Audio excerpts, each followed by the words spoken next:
오늘 10번째 스가랴에 대한 말씀을 나누게 됩니다. 벌써 10번째가 되었어요. 여러분들은 굉장히 빨리 가는 것 같죠? 저는 준비하느라 쉽지 않아요. 그런데 참 보람 있는 시간들을 보내고 있어요. 제가 10시 설교를 하면서도 저에게 그런 느낌이었는데, 설교 시간에 여러분들이 조금만 한눈을 팔면 그냥 무의미한 시간이 될 수도 있겠다. 그래서 길지 않은 시간이니까 여러분들이 잘 집중하고 말씀을 들으면 좋겠습니다. 네? 자, 언젠가 이렇게 누가 TV에서 그런 다 모아서 자, 정신을 차리고, 자, 오늘 스가랴 공동체의 회복이라는 제목으로 말씀을 나누려고 합니다. 자, 우리들의 삶에는 참 이해할 수 없는 일들이 많아요. 이해할 수 없는 일이 있을 땐 우리들에게 의문이 들죠. 그리고 신앙인이라면 하나님께 묻습니다. 하나님, 왜 그런가요? 근데 가만히 보면 우리의 신앙이 성장하는 것을 보면 이런 의문이 들 때라는 생각이 들어요. 만일 우리들의 삶에 의문이 들지 않고 하나님께 질문하지 않는다면 우리와 하나님과의 관계에 문제가 생긴 것은 아닐까? 누군가를 투명인간처럼 취급하고 하나님을 없는 존재로 생각한다면 분명히 하나님과 우리 사이의 관계에 문제가 생겼을 것이라는 생각이 들어요. 이 예언서를 보면 그 시대에 가지고 있었던 그들의 신앙에 대한 문제와 그들의 삶에 대한 문제를 가지고 하나님께 나아가고 하나님께서 우리들에게 말씀해 주시는 거죠. 우리들이 이 말씀을 잘 이해하기 위해서는 이 말씀이 선포되던 때의 배경을 우리들이 아는 게 중요해요. 자, 지난주에 선지자 누구에 대해서 우리들이 말씀을 나누었죠? 여러분들은 역시 기대를 저버리지 않아요. 어쩌면 그렇게 기억을 못 하실까? 네, 누구? 네, 학개. 오늘 학개하고 스가랴는 굉장히 밀접한 관계를 가지고 있어요. 그래서 우리가 노래로 성경을 외울 때 학개, 스가랴, 말라기 하고 이제 구약이 끝나는데 학개, 스가랴가 붙어 있어요. 이 둘은 동일한 시대적 배경을 가지고 있습니다. 그러면 지난주에 제가 여러분들에게 설명해 드렸던 학개의 시대적 배경을 기억하고 계시죠? 네, 다시 한번 또 이야기해요. 역시 기대를 저버리지 않기 때문에. 자, 제가 10주 동안 이야기한 거예요.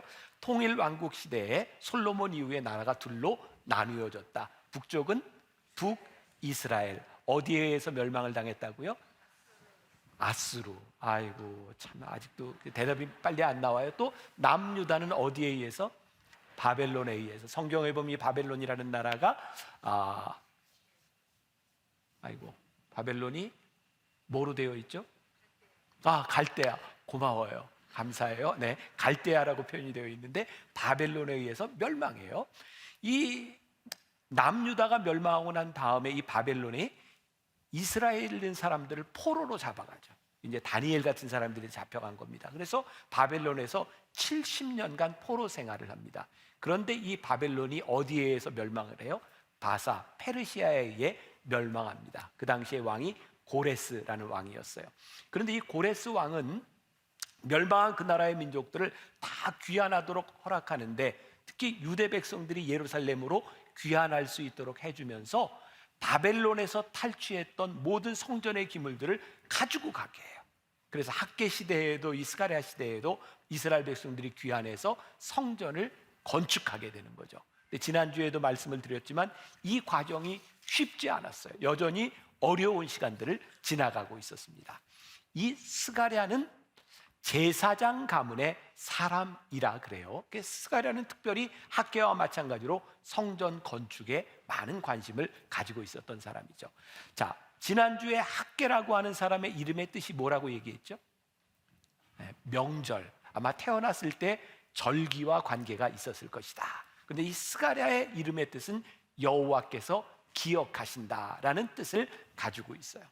자, 성전을 건축하고 재건하는 이 과정에서 쉽지 않은 시간들을 지나가며 이 어려운 시간들이 지나가면 사람들이 다 실망하게 되어 있어요. 혹시 하나님이 우리를 버리신 것은 아닐까? 우리의 고통이 언제까지 갈까? 이 스가랴를 통해서 여호와 하나님은 너희를 기억하고 계셔. 그리고 회복의 메시지를 말씀하고 있는 거예요. 자, 스가랴 1장 3절에 보면 이런 표현이 되어 있어요. 너희는 내게로 돌아오라. 이 말이 계속해서 반복되고 있어요. 하나님께서 이스라엘 백성들을 회복시키시는데 너희들 내게로 돌아오라. 그런데 이 돌아오라고 하는데 뭐와 연관이 되어 있냐면 성전과 연관이 되어 있어요. 제가 여러분들이 그런 얘기 참 많이 했죠. 교회는 건물이 아닙니다. 그러니까 우리들이 하나님을 예배한다고 할 때 우리들이 예배하는 곳이 교회이지 건물이 교회는 아닌 거예요. 그런데 우리들의 신앙을 가만히 보면, 정직하게 우리들의 모습을 들여다보면 우리들이 성전과 아주 밀접하고 가까웠을 때 하나님과 우리의 관계가 참 좋았던 것을 알아요.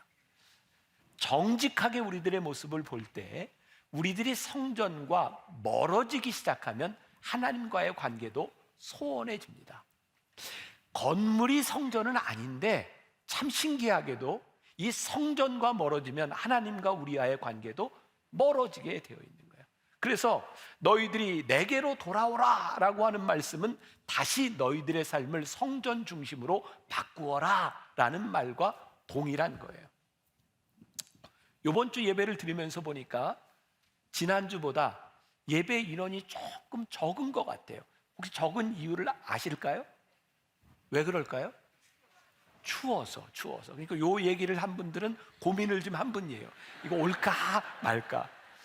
그래요.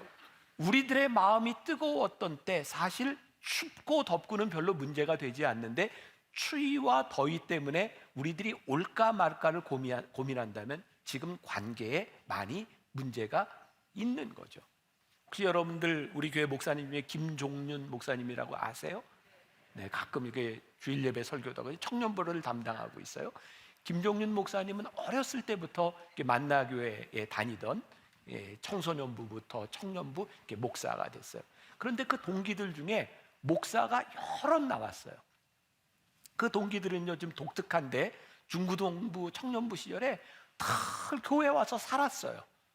그래서 그 그룹을 가리켜서 사찰 청년이라고 불렀어요. 아무튼 교회 일에 안 끼는 게 없었어요. 근데 가만히 생각해 보면 그때 신앙생활을 열심히 했던 그 세대가 믿음을 떠받들고 있는 거예요. 요즘 목회자들이 모이면 그런 이야기를 합니다. 요즘 교회의 위기는 뭐냐? 교회에서 소위 세상 말로 죽 때리는 청소년과 청년들이 없어졌다는 거예요. 교회에서 시간을 보내고 하나님과 함께 친밀하게 보내던 그 시대, 그 사람들이 없어지면서 성전, 우리의 신앙에 위기가 오고 있다는 거예요. 그래서 오늘 이 회복의 말씀은 우리들이 어떻게 성전과 다시 가까워질 수 있는지, 이 회복이 성전과 연관이 되어 있는 거예요. 오늘 긴 이 스가랴 말씀 가운데 제가 9장 9절의 말씀을 딱 하나를 픽했는데, 자, 장로님이 읽어주셨지만 다시 한번 우리 봅니다. 9장 9절 시작. 시온에 따라 크게 기뻐할지어다. 예루살렘에 따라 즐거이 부를지어다. 보라, 내 왕이 내게 임하시나니 그는 공의로우시며 구원을 베푸시며 겸손하여서 나귀를 타시나니 나귀의 작은 것 곧 나귀 새끼니라. 자, 시온에 따라 크게 기뻐하라. 오늘 우리는 이 회복의 기쁨에 대한 이야기를 나누게 될 거예요. 그런데 여기에 무조건적인 구원의 선포를 스가랴가 하고 있는데 여기에 중요한 의미가 있어요. 자, 이스라엘 백성들은 스스로 바라볼 때 그들이 구원받을 수 있는 백성이라고 생각하지 않았어요. 왜? 그들은 많은 죄를 지었어요. 우상을 숭배했어요. 하나님을 떠나갔어요. 그런데 그런 그들이 생각할 때 자격이 없음에도 불구하고 하나님께서는 무조건 그들을 구원하시겠다. 이 말씀이 오늘 우리들에게 믿음으로 받아들여져야 되는데, 이 스가랴의 말씀 가운데는 계속 반복되고 있는 구절들이 있는데 그게 뭐냐면 여호와의 말씀이 임하니라. 여호와의 말씀이 임하니라. 제가 말씀을 묵상하며 여러 성경 버전을 보는데 그 NIV 영어 성경에 보면 come to you, 그냥 똑같은 말이에요. See, your king comes to you. 왕이 내게 오신다. 여호와의 말씀이 내게 온다. 근데 저에게는 이 말씀을 이렇게 묵상하다가 어떻게 느껴졌냐면 말씀이 내 속에 쑥 들어오는 거예요. 말씀이 우리들에게 임한다고 하는 것은 말씀이 내 안에 쑥 들어와서 내 안에 거해서 그 말씀이 내게서 역사하는 거예요. 오늘 스가랴는 계속해서 이 말씀을 하고 있는 거예요. 말씀을 준비하며 제가 이제 보았던 이야기인데 뭐 들어보신 분도 있을지 모르겠어요. 한 초등학생이 학교를 마치고 이제 집으로 돌아가는데 소나기를 만나요. 비가 막 쏟아지는데 천둥과 번개도 치는 거예요. 집에 있던 엄마가 걱정이 돼요. 그래서 아이를 위해서 우산을 가지고 아이를 마중을 나가는데 비 오는 게 문제가 아니라 천둥과 번개가 치니 이 아이가 얼마나 무서울까. 근데 아이를 마중 나가서 딱 만났는데 아이가 너무나 평온하게 오는 거예요. 엄마가 물어봤어요. 너 무섭지 않니? 그랬더니 이 아이가 이렇게 대답을 해요. 엄마, 나는 번개 칠 때마다 웃어. 번개 칠 때마다 하나님이 사진 찍으시는 것 같아요. 번개가 번쩍 치면 웃는 거예요. 번쩍 치면 웃고. 이 아이에게 이게 아무것도 아닌 것 같은데 이 시간이 천둥과 번개를 치는 이 시간이 공포의 시간이 아니라 하나님이 날 사진 찍으시는 것 같아. 그때 미소를 띄우는 거예요. 저에게 이렇게 묵상이 되는 거예요. 하나님의 임재를 느낀다고 하는 것, 하나님의 말씀이 우리들 속에 쑥 들어온다고 하는 건 뭐예요? 하나님이 이 순간 우리와 함께 하심이 느껴지는 거예요. 우리의 인생에 천둥이 치고 번개가 치고 위험이 우리들 속에 닥치는데 우리들이 뭘 느껴요? 하나님이 우리들 속에 계신 거예요. 그래서 우리들이 웃음을 느낄 수 있는 거예요. 하나님의 임재, 성전 건축과 함께 우리들이 하나님과의 우리들의 삶의 관계가 회복이 되고 절기가 회복이 될 때 우리들의 삶에서 하나님의 임재가 쑥 느껴지는 거예요. 다음 주에 우리들이 크리스마스를 맞이하게 돼요. 절기. 하나님, 언제부터인가 우리들이 절기를 소홀히 했던 것 같습니다. 절기가 회복되어야 될 것 같습니다. 왜? 그 절기에 우리들이 하나님을 생각하기 때문이죠. 그래서 우리 가족들, 우리들이 사랑하는 사람들에게 이 관계가 회복되기 위해서 이번 크리스마스가 관계의 회복의 시간이 되게 하여 주옵시고, 송구영신이 우리들에게 회복의 시간이 되게 하여 주옵시고, 부활절과 추수감사절과 맥주감사절이 하나님과 우리들 사이의 관계를 회복하는 절기들이 되게 하여 주옵소서. 그래서 이 절기와 이 회복은 나 개인에 대한 문제가 아니라 우리 공동체에 대한 문제가, 이 공동체 회복. 자, 오늘 스가랴 1장 2절부터 4절까지 말씀을 우리들이 같이 보게 될 텐데, 공동체와 어떻게 연관되는지 같이 한 목소리로 시작. 여호와가 너희의 조상들의 심히 진노하였느니라. 그러므로 너는 그들에게 말하기를, 만군의 여호와께서 이처럼 이르시되 너희는 내게로 돌아오라. 만군의 여호와의 말이니라. 그러면 내가 너희에게로 돌아가리라. 만군의 여호와의 말이니라. 너희 조상들을 본받지 말라. 옛적 선지자들이 그들에게 외쳐 이르되, 만군의 여호와께서 이같이 말씀하시기를 너희가 악한 길, 악한 행위를 떠나서 돌아오라 하셨다 하나 그들이 듣지 아니하고 내게 귀를 기울이지 아니하였느니라. 여호와의 말이니라. 여기 보니까 여호와 하나님이 진노하신 이유가 너희 아비 세대, 너희 조상 세대가 하나님의 말씀을 듣지 않았어. 그러니까 이게 지금 나 개인에 대한 문제가 아니라 이스라엘 전체 공동체에 대한 문제예요. 너희들이 내게로 돌아와. 나 하나만에 대한 문제가 아니라 하나님을 예배한 우리 공동체에 대한 문제를 이야기하고 있는 거예요. 하나님과의 관계가 깨어진 그 이스라엘의 공동체는 정의롭지 못했어요. 그들은 불의를 행했어요. 하나님과의 관계가 깨어진 것이 죄의 근원이라고 하면 이 불의와 압제는 죄의 결과로 나타나는 거예요. 하나님의 말씀을 우리들이 묵상한다고 하는 것은 그 말씀을 지금 우리들에게 적용하는 거예요. 그런데 이러한 일들, 불의와 압제와 이 모든 일들이 그 시대에만 있었던 것이 아니라 우리 시대에 동일한 거예요. 근데 성경은 우리들에게 뭐라고 해요? 여호와께로 돌아오라는 거예요. 너희 세대들이 지금 하나님 앞에 잘못되었다는 거예요. 자, 그러면 이 여호와의 관계가 깨어진 사람들의 문제는 무엇인가? 스가랴 7장 9절부터 12절 같이 봅니다. 자, 시작. 만군의 여호와가 이같이 말하여 이르기를, 너희는 진실한 재판을 행하며 서로 인애와 긍휼을 베풀며 과부와 고아와 나그네와 궁핍한 자를 압제하지 말며 서로 해하려고 마음에 도모하지 말라 하였으나 그들이 듣기를 싫어하여 등을 돌리며 듣지 아니하려고 귀를 막으며 그 마음을 금강석 같게 하여 율법과 만군의 여호와가 그의 영으로 옛 선지자들을 통하여 전한 말을 듣지 아니하므로 큰 진노가 만군의 여호와께로부터 나왔도다. 관계가 깨어지면 하나님의 말씀을 무시해요. 하나님의 말씀을 무시하면 불의한 일들이 일어나게 되는 거예요. 이제 이스라엘과 하나님 사이의 관계가 회복되고 공동체를 회복하게 되면 어떤 일을 해야 되는가? 스가랴 8장 14절부터 17절. 자, 같이 봅니다. 시작. 만군의 여호와가 이같이 말하노라. 너희 조상들이 나를 경노하게 하였을 때에 내가 그들에게 재앙을 내리기로 뜻하고 뉘우치지 아니하였으나 이제 내가 다시 예루살렘과 유다 족속에게 은혜를 베풀기로 뜻하였나니 너희는 두려워하지 말지니라. 너희가 행할 일은 이러하니라. 너희는 이웃과 더불어 진리를 말하며 너희 성문에서 진실하고 화평한 재판을 베풀고 마음에 서로 해하기를 도모하지 말며 거짓 맹세를 좋아하지 말라. 이 모든 일은 내가 미워하는 것이니라. 여호와의 말이니라. 너희들이 관계가 회복되면 해야 될 일이 있어. 그게 뭐냐면 너희 더불어 진리를 말해, 화평한 재판을 베풀어, 서로 해하기를 도모하지 마, 거짓 맹세를 좋아하지 마. 그런데 가만히 보니까 이 불의했던 그 시대의 일들이 오늘날 우리들에게도 똑같이 일어나고 있는 거예요. 이웃과 더불어 진리를 얘기하지 않는 시대를 우리들이 살고 있어요.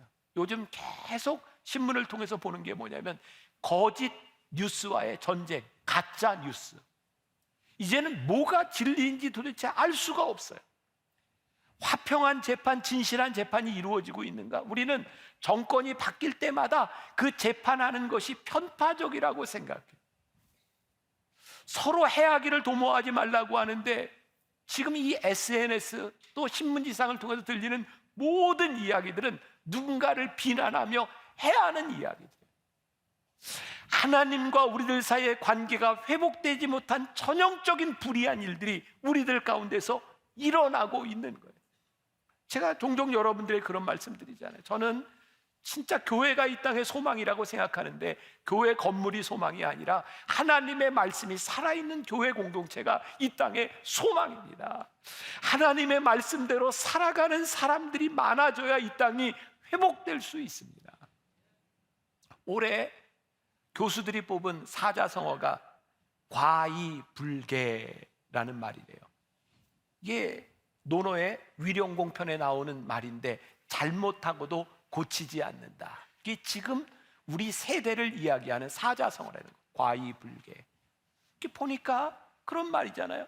잘못한 게 문제가 아니에요. 잘못했는데 고치지 않는 거예요. 성경에 나오는 진짜 신앙의 정말 문제들이 무엇이냐면 우리들이 죄를 짓지 않는 게 아니에요.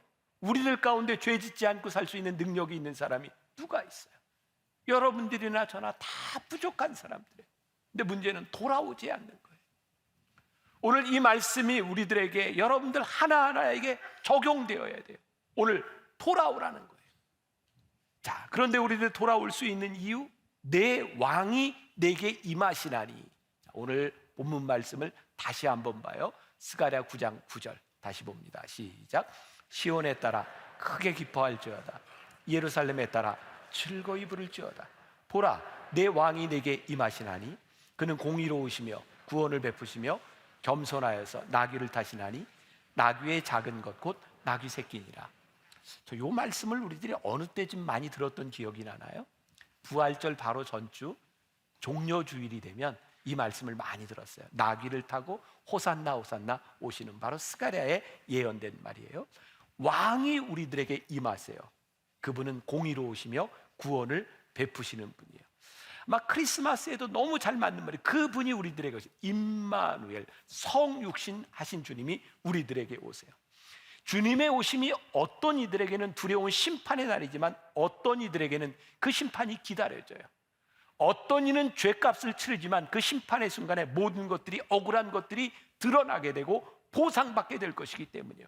그 정의의 공의로우신 그분이 구원을 베풀기 위해서 우리들에게 오시니 우리들이 기뻐하며 즐거워할 수 있는 거예요. 자, 그런데 이스라엘 백성들은 주님의 오심, 새로운 왕이 오시는 데 대해서 기뻐해야 된다고 생각을 하지 못해요.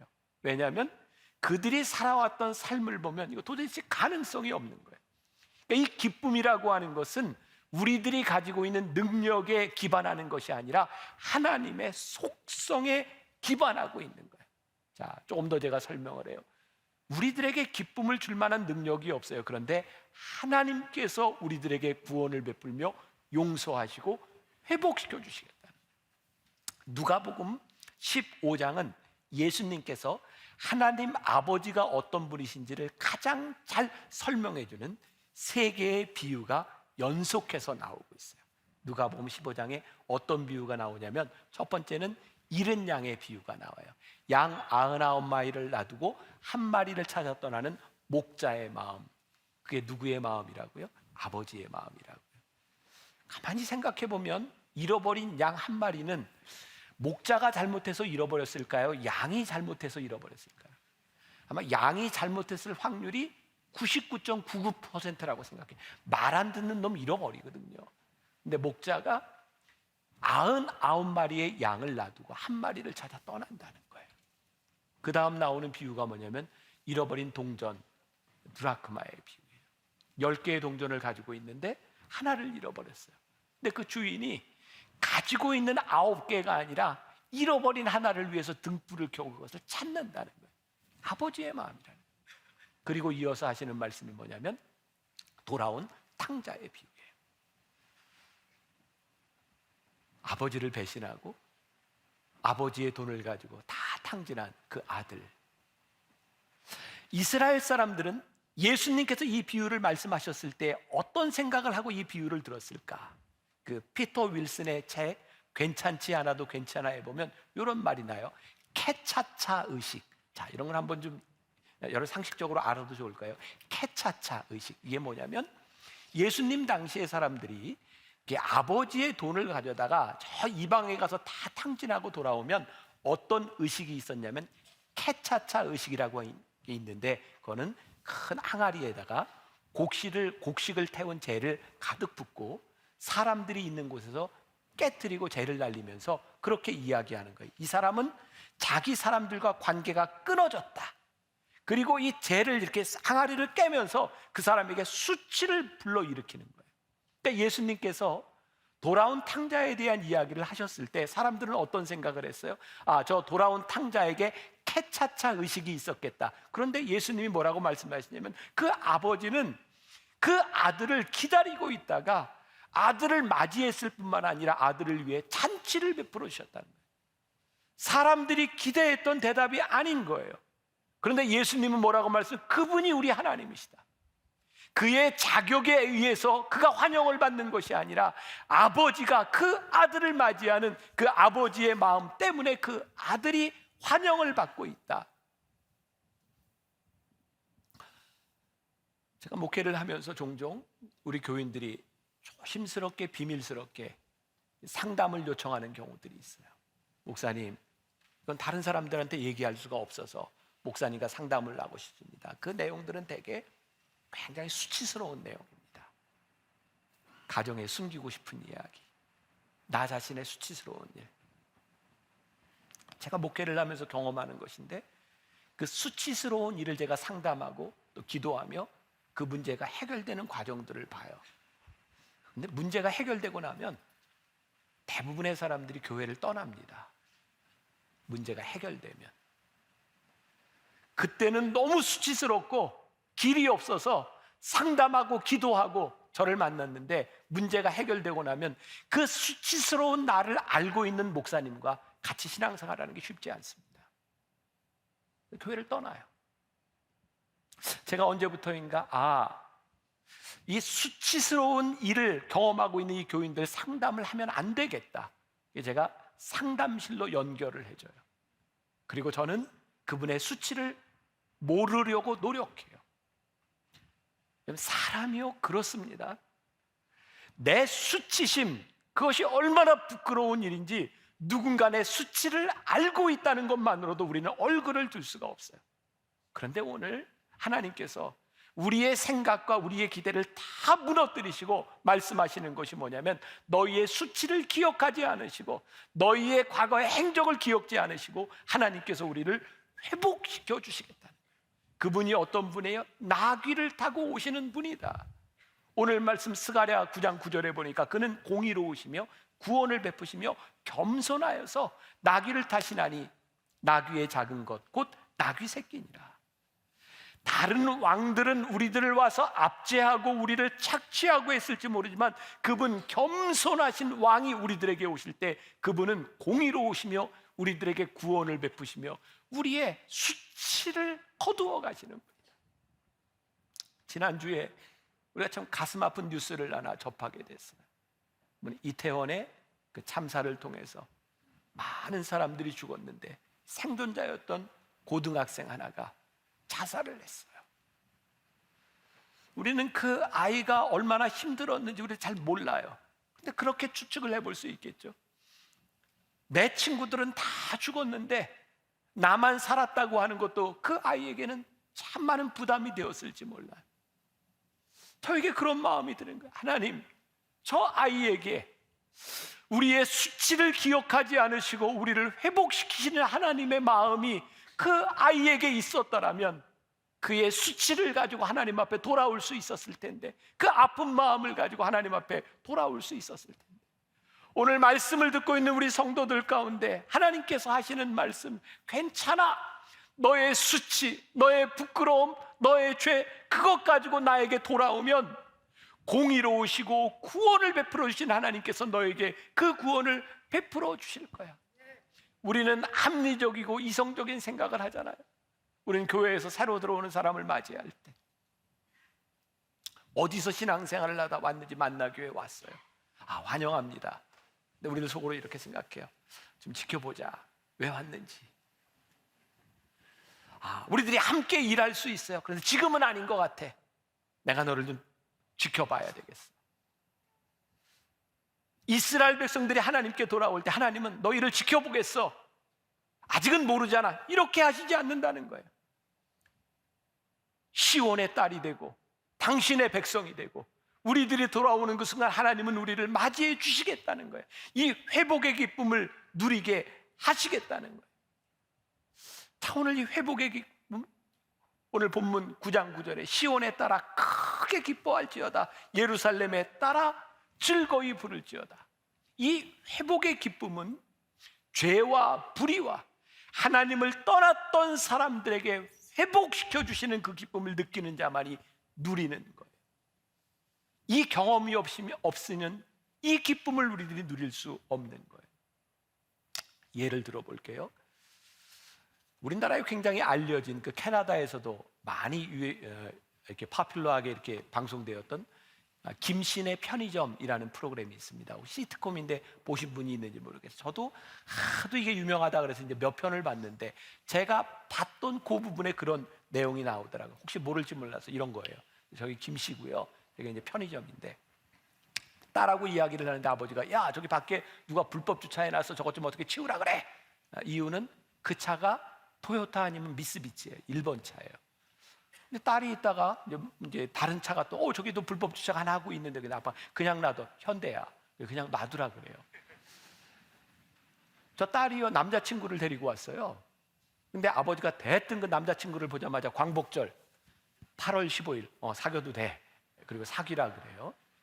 자, 저 아버지의 마음, 저 시대를 살았던 사람들에게 조국이라고 하는 것은 특별한 의미를 가지고 있어요. 요즘 젊은 세대가 생각하는 그 조국, 이 해방의 시기를 지나오고 6.25 전쟁을 치러왔던 그 세대와 지금 젊은이들이 생각하는 그 세대는 완전히 달라요. 우리 어른 세대가 생각하는 그 대한민국이라고 하는 것은 특별한 의미가 있어요. 왜? 하나님께서 우리를 회복시켜 주셨다는 그 은혜가 있기 때문이에요. 지금 젊은 세대들은 그 기쁨을 잘 몰라요. 왜? 이미 충분히 잘 사는 나라에서 태어났기 때문이에요. 김영석 교수가 쓴 왜 우리에게 기독교가 필요한가라는 책에 굉장히 인상적인 이야기가 나와요. 2002년에 세상을 떠난 손기정 옹에 대한 이야기예요. 그분이 세상을 떠나기 전에 종로에 있는 한 세무서를 찾아갔답니다. 상금을 받았는데 그 세무사에게 찾아가서 내가 지금 세금을 내야겠으니 이거 좀 계산해달라 그랬더니 세무사가 이렇게 얘기를 했대요. 아이고 선생님, 굳이 그렇게 안 하셔도 괜찮아요. 세금 안 내셔도 돼요. 이 송기종이 내가 이 나라에 살면서 나라에서 받은 혜택이 얼만데 세금을 좀 내야지. 그래서 계산을 해줬대요. 송기종이 아니 이렇게 조금 내? 많이 내는 쪽으로 다시 계산을 좀 해줘. 그래서 세금을 많이 내게 계산을 해줬대요. 이 세무사가 김영석 교수에게 그런 이야기를 하는 거예요. 선생님, 저는 사실 한 번도 제가 나라에서 주는 혜택을 받았다고 생각한 적이 없습니다. 그런데 나라를 잃은 아픔을 경험했던 저분에게 이 나라는 특별한 의미를 가지고 있는, 나라를 잃어버린 슬픔을 경험한 사람들, 오랫동안 타국에서 포로가 되었던 것을 경험했던 사람들, 죄악된 곳에서 우리들이 전혀 가능성이 없다고 생각하는 사람들이 회복의 기쁨을 누린다고 하는 것은 굉장히 다른 차원의 문제인 거예요. 그런데 이 기쁨이 우리의 자격에 근거하는 것이 아니라 하나님의 성품에 근거하고 있다는 거예요. 걱정하지 마십시오. 여러분들의 자격이 아닙니다. 여호와께 돌아오십시오. 크리스마스를 맞이하고 다음 주 크리스마스 이브 행사를 가지려고 해요. 제가 우리 목회자들에게 우리 진짜 크리스마스 옛날 기분이 나도록 우리 한번 준비해보자. 우리 옛날에 크리스마스 때면 진짜 기쁘지 않았냐? 즐겁지 않았냐고. 왜 우리들이 이거 잃어버렸냐고. 그러면 우리들이 크리스마스 이브에 우리들이 찬양하고 연극하고 했던 것들, 우리들이 그렇게 뭐 대단한 거였나요? 아니었어요. 우리 기뻤어요. 저도 초등학교 6학년 때 주일학교에서 제가 연극을 하는데 남자 주인공을 맡았어요. 지금도 기억나요. 그때 대사가 마리아 나는 당신을 사랑하고 했던 기사. 뭐 제가 연극했는데 뭐 그게 얼마나 뭐 대단하겠습니까? 그런데 우리 기뻤어요. 근데 우리의 기쁨이 그것을 바라보고 있는 하나님의 기쁨과 저는 동일하리라고 생각해요. 우리의 기쁨을 바라보는 하나님의 기쁨이 있는 거예요. 제가 손녀딸을 얻고 나서 얘기를 자주 하죠. 뭐 어쩔 수 없어요. 이건 뭐 제가 예전에 한번 노란 비타민, 그래서 기억하는 분들이 많아요. 노란 내복을 입고 있는 우리 손녀딸을 보면 제가 힘이 나서 그 노란 비타민이다. 몇 달 전에 우리 손녀딸 사진을 찍어 보냈는데 빨간 내복을 입혀가지고 사진을 찍었더라고요. 제가 이렇게 카톡에다가 노란 비타민이 빨간 비타민? 근데 지난주에 다시 사진이 왔는데 이번에는 녹색 내복을 입고 또 왔어요. 그래서 제가 노란 비타민, 빨간 비타민, 초록 비타민, 뭐든지 나는 비타민. 우리 아이가 무슨 옷을 입었는지 그거 별로 중요하지 않아요. 기쁘고 즐거운 거예요. 여러분들이 하나님 앞에 즐거이 우리들이 찬양하고 우리들의 기쁨을 즐거이 누릴 수 있는 것은 우리들의 자격에 근거한 것이 아니에요. 이 기쁨을 하나님이 기뻐하십니다. 여호와께 돌아오라는 거예요. 하나님을 바라보라는 거예요. 그리고 회복되라는 거예요. 말씀을 마무리하려고 그래요. 말씀을 준비하는 중에 저에게 떠올랐던 영화가 하나 있었어요. 친구라고 하는 영화인데 그 장동건, 유호성 나오는 영화죠. 저기 나오네요. 네 아버지 뭐 하시니? 뭐 이러면서부터 이제 막 이렇게 때리고, 저것 때문에 맞았죠. 저 눈빛 때문에 너 반항하는 거야? 그리고 이제 맞았던 그런 영화입니다. 하나님께서요 얼굴을 똑바로 쳐다보라고 여호와의 얼굴을 구하라고 말씀하고 있거든요. 어떤 주석에 보니까 말씀을 준비하다가 이 서양하고 우리나라하고 좀 다른 그 풍습이 있는데요. 우리는 혼날 때 혼내는 사람의 얼굴을 똑바로 쳐다보면 반항한다고 본다는 거예요. 근데 서양에서는 이제 기독교적인 그런 그 정신과 이렇게 일맥상통하는지 혼낼 때 혼내는 사람의 얼굴을 바라보라는 거예요. 바라보지 않으면 혼내는 걸 무시하는 거라고. 혼낼 때 혼내는 사람의 얼굴을 바라보라고. 저에게 오늘 이 말씀이 이렇게 딱 와서 맞는 거예요. 여호와의 얼굴을 구하라고. 우리가 여호와의 얼굴을 구하고 바라볼 때 우리들에게 자격이 있기 때문에 아니라는 거예요. 우리는 하나님 앞에 질책받을 일이 있고 하나님 앞에 혼날 일이 많이 있어요. 그런데 여호와의 얼굴을 구하고 여호와의 얼굴을 바라보라는 거예요. 그때 우리들을 회복시켜 주시겠다고, 회복의 기쁨을 우리들에게 주시겠다고 말씀하는 거예요. 시편 27편 8절과 9절에 보니까 너희는 내 얼굴을 찾으라 하실 때에 내가 마음으로 주께 말하되 여호와여 내가 주의 얼굴을 찾으리이다 하였나이다. 주의 얼굴을 내게서 숨기지 마시고 주의 종을 놓아여 버리지 마소서. 주는 나의 도움이 되셨나이다. 나의 구원의 하나님이시여 나를 버리지 마시고 떠나지 마소서. 지금 주의 얼굴을 구하는 이 시편 기자가 지금 어떤 상황이에요? 하나님 앞에 벌을 받을 수밖에 없는 상황이에요. 그런데 주의 얼굴을 구하며 기도하고 있어요. 오늘 이 예배가 주님의 얼굴을 구하는 예배, 그리고 주의 얼굴을 구하며 여러분들의 신앙이 회복되는 예배, 성전을 가까이 하는 그 예배, 그런 여러분들의 신앙이 되었으면 좋겠습니다. 우리 함께 찬양했으면 좋겠습니다. 우리는 주의 백성이오니 주의 그 큰 이름 선포합니다. 이곳 어두운 세상의 빛으로 부르셨네. 주의 얼굴 구할 때 역사하소서. 우리 함께 찬양합시다. 우리는 주의 백성이오니 주의 그 큰 이름 선포합니다.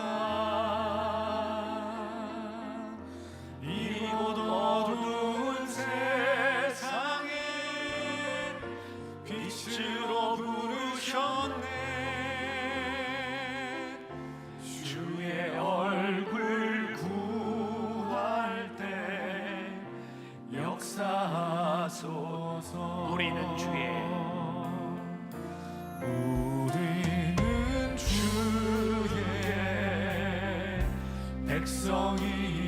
백성이오니 주의 그 큰 이름 선포합니다. 이곳 어두운 세상에 빛으로 부르셨네. 주의 얼굴 구할 때 역사하소서. 교회를 세우시고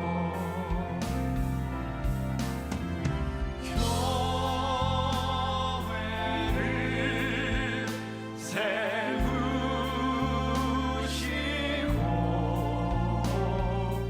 이 땅 고쳐주소서.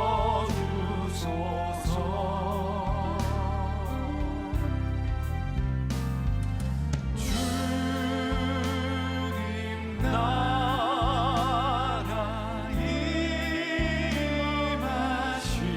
임하시고 주 뜻 이루어지리라.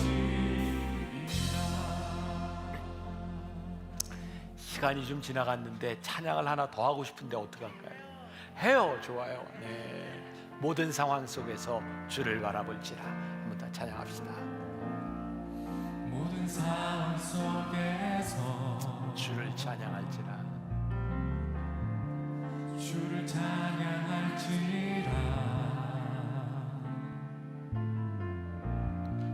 주는 너의 큰 사랑을 큰 도움이시라. 주의 얼굴 구할 때 주의 그렇습니다.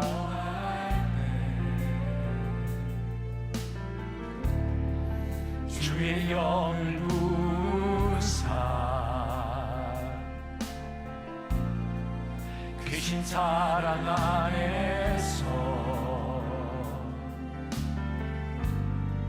주를 보게 하소서.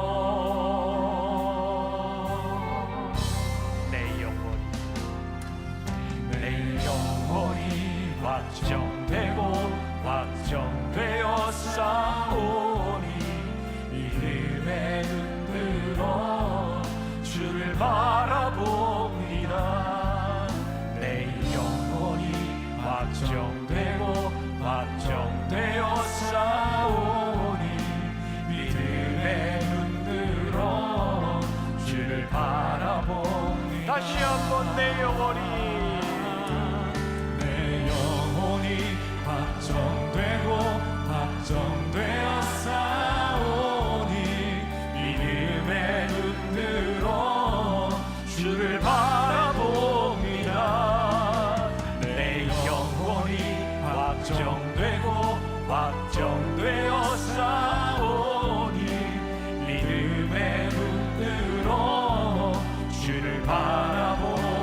영혼도 내 영혼이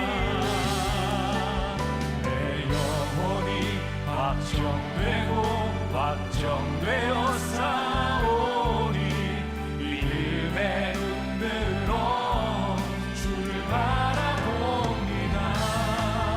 내 영혼이 확정되고 확정되어 싸우니 믿음의 눈으로 주를 바라봅니다. 우리가 믿음으로 주의 얼굴을 구하며 나아갑니다. 오늘 스가랴를 통해 우리들에게 회복의 말씀을 주셨습니다. 크게 기뻐하고 즐거워하라고 우리들에게 소망을 주셨습니다. 주의 얼굴을 바라는 자들에게 이 회복의 기쁨이 임하게 하여 주옵소서. 우리를 회복시켜 주신 그 은혜로 인하여 크게 기뻐하게 하여 주옵소서. 지금은 우리 주 예수 그리스도의 은혜와 하나님 아버지의 무한하신 사랑과 성령의 인도하심이 이 세상 한가운데서 주의 얼굴을 구하며 크게 기뻐하며 즐거워하며 나기를 소원하는 당신의 사랑하는 모든 백성들 위해 지금부터 영원까지 함께 하시기를 간절히 축원하옵나이다. 아멘.